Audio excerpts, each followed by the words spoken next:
মরণোত্তর দেহ দানের অঙ্গীকার কর্মসূচির অঙ্গ হিসেবে সচেতনতা বৃদ্ধির লক্ষ্যে র্যালি অনুষ্ঠিত হলো জলপাইগুড়িতে। শনিবার জেলা স্বাস্থ্য দপ্তরের উদ্যোগে জলপাইগুড়ি সরকারি মেডিকেল কলেজের অধীন সদর হাসপাতালের বহির্বিভাগ থেকে র্যালিটি শুরু হয়ে বিভিন্ন পথ পরিক্রমা করে রায়কতপাড়া ট্রাফিক মোড়ে শেষ হয়। এদিনটির গুরুত্ব বিষয়ে পথনাটকের মধ্য দিয়ে পথচারীদের সচেতনতা করা হয়। জলপাইগুড়ি মুক্তাঙ্গন নাট্য গোষ্ঠীর কলাকৌশলীরা নাটক পরিবেশন করে। এরপর র্যালিটি আবার বিভিন্ন পথ ঘুরে সদর হাসপাতালে এসে শেষ হয়। উল্লেখ্য, বিভিন্ন সময় দেখা যায় সাধারণ মানুষ এখনো কুসংস্কারে আচ্ছন্ন। এদিন ফ্লেক্স ব্যানারের মধ্য দিয়ে সাধারণ মানুষের কাছে বার্তা দেওয়া হয়, কুসংস্কারকে সরিয়ে রেখে আসুন আমরা বিজ্ঞানের পাশে থাকি। সাধারণ মানুষের কাছে একটাই বার্তা তুলে ধরা হয়, মরণোত্তর দেহদান অথবা অঙ্গদানের অঙ্গীকারের মহতি কাজে এগিয়ে আসার আহ্বান জানানো হয়।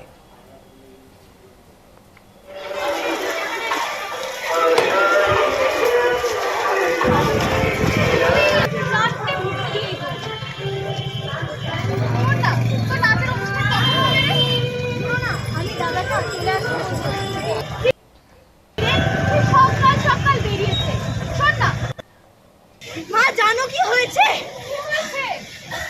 জানো মা,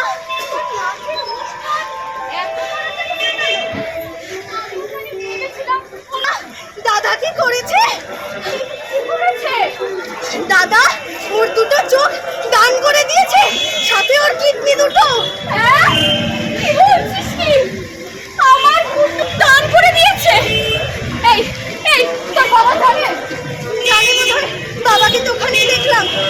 জানো মা, পাশে বডি দান করে দিয়েছে।